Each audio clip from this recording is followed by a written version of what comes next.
Okay, this is when it's appropriate for woke women to be independent, working, having a career and being leaders. They have to tap into their masculine energy. And that's usually in their mid-teens. That's when it starts.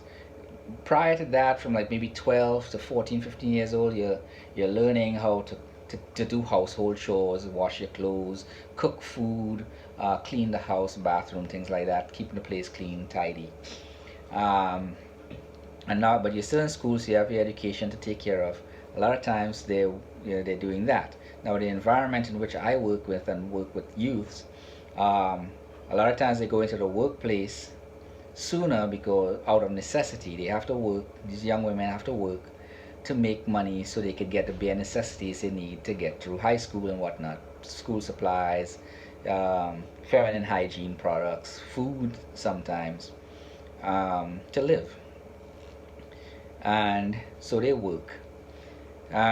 So as they work, this is that, and that's appropriate for that time. Now in complete as they finish high school, you're 18. You can write contracts. You can sign contracts. It's appropriate to continue working. Now you're independent because it comes with that. And being 18, you're living on your own. You're independent. You're taking care of your life and all that stuff. Okay, that's when it's appropriate to be chasing the bag and leading your family or your life. Now you get into a relationship. That's when you need to tap into the things you learn as a youth, where you know you learn to submit. A lot of people, a lot of women, because by habit of having to work all the time and they have to lead their own lives, they're not willing to give up that power, or that control. They're not willing to give up that control as a more appropriate word, um, because of trauma. So, but those who are, if you are able, how do you get over trauma? You get physical, you get some therapy, some from professional help, with some therapy from life coaches like myself. I'm not a life coach. I'm a boxing coach, but I kind of fell into that role, working with these athletes. But mentors and things like that. Talk to older people, get advice, take what you can use, discard what you can't, and move on. So you have your independence, you're working, and you're leading your own life. But now, you want a relationship. You get into a relationship. Let's say, for sake of argument, you choose the right guy came along.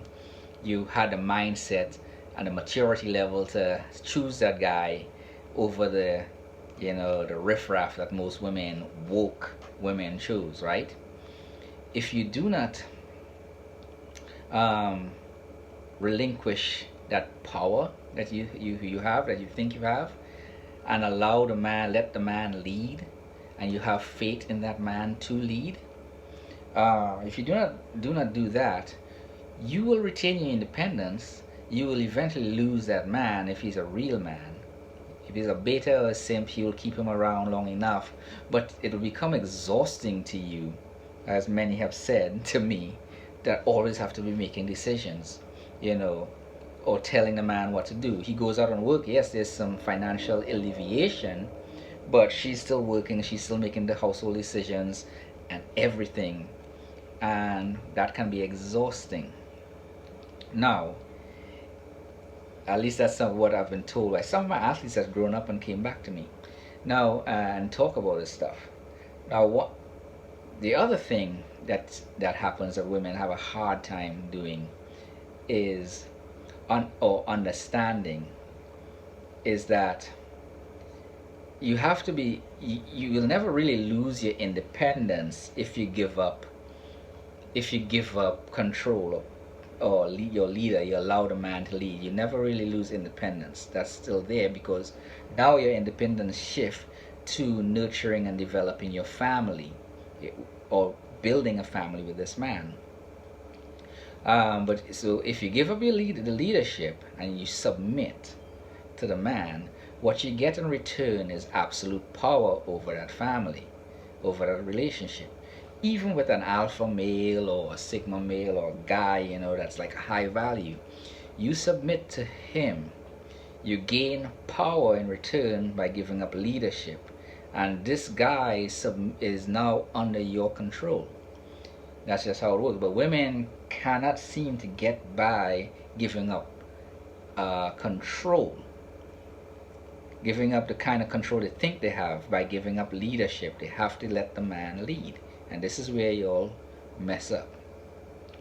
It's okay to lead when you're single, but when you get into a serious relationship where you're living with this guy, and then you'll get married, or even if you're just living long term, but you're all living as husband and wife, you submit. You gain total control over the relationship by submitting, and and he leads. So it's a win-win, but it's a difficult concept for people to understand. If you look at why good men are avoiding you, I go into more detail with that part of it.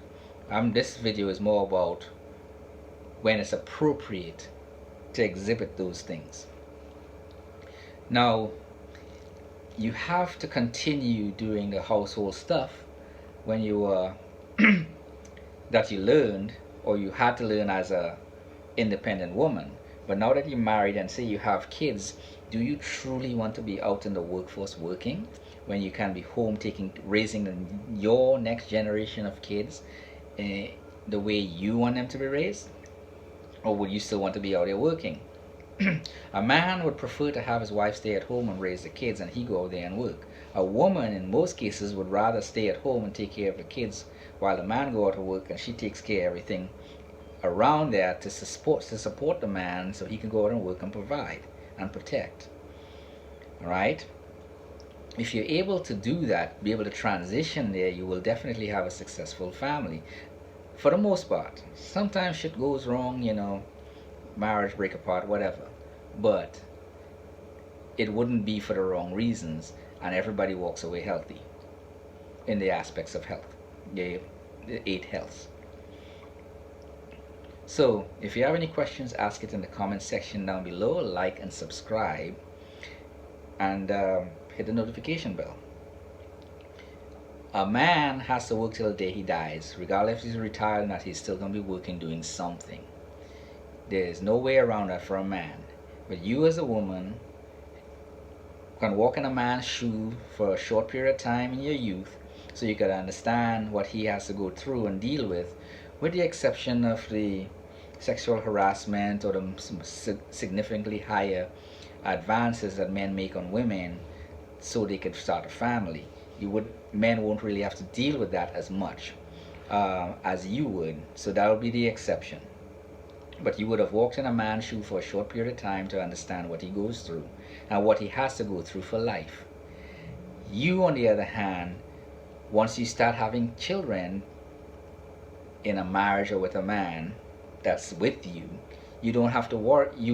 You can transition into being a mother and not still have to maintain being a mother, a father, a provider, a protector, and with all that comes independence from a man, but you're still dependent. You still lost your power of freedom because you have a child now to take care of. All right, so those are the things you got to look at. Again, ask questions if this doesn't make sense. Like and share. Y'all have a good day.